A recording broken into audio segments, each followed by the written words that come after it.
Hi guys, welcome back to Tumor Talk. My name is McKinnon and this is Aidan. And we're here to talk to you guys about neurofibromatosis.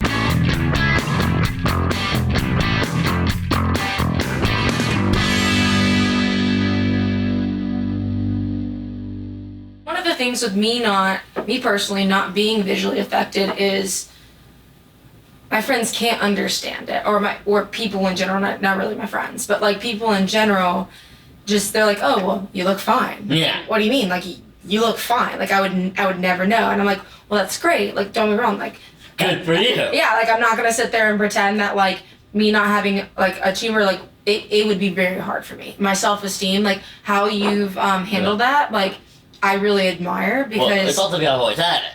I know, but it's still, you're very strong for it. Yeah. You know what I'm saying? Like, you could have easily handled it in a difficult way. Yeah. But you handled it really well, I think. So, like, I definitely think for an F1, that's something that would be super challenging for me. So I really admire, like, you know, how you handle that. But, you know, kind of going back to me not, people not understanding that I have an F or an F2 because I don't visually look affected. When I talk to them about, you know, well, I have, you know, a couple brain tumors and spinal tumors, and they kind of look at me like, oh, well, they're small. Like, obviously, because you look fine, you're fine. And that's not how it works. Yeah. Right, and that's not how it works. And when I tell them, you know, look, this is the case, and when they see my scans, it's like so shocking to them because they're like, oh, that's really big. Yeah, like, wow, your tumors are pretty good size. Yeah.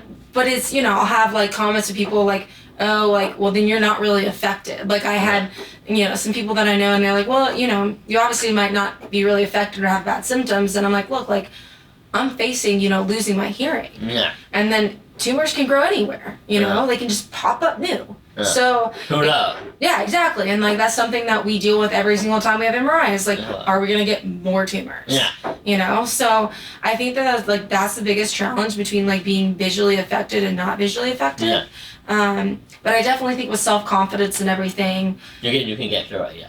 I think it's really hard for an F1. Yeah. For an F2, I definitely think being deaf is difficult for self-confidence because a lot of times people, when I'm out, people will try to talk to me my right ear and like I can't understand them. Like this lady on the train the other day, yesterday, I was on the subway and this lady was like talking to me and I'm like trying to turn, but like I don't want to be like, excuse me, like it wasn't a long enough conversation for me to go and like sit on the other side of her, you know? Yeah. And she was like trying to say something. On the train having casual conversation. Right, and she like thought I was like kind of rude, but I was like trying hard to listen. I cannot hear you.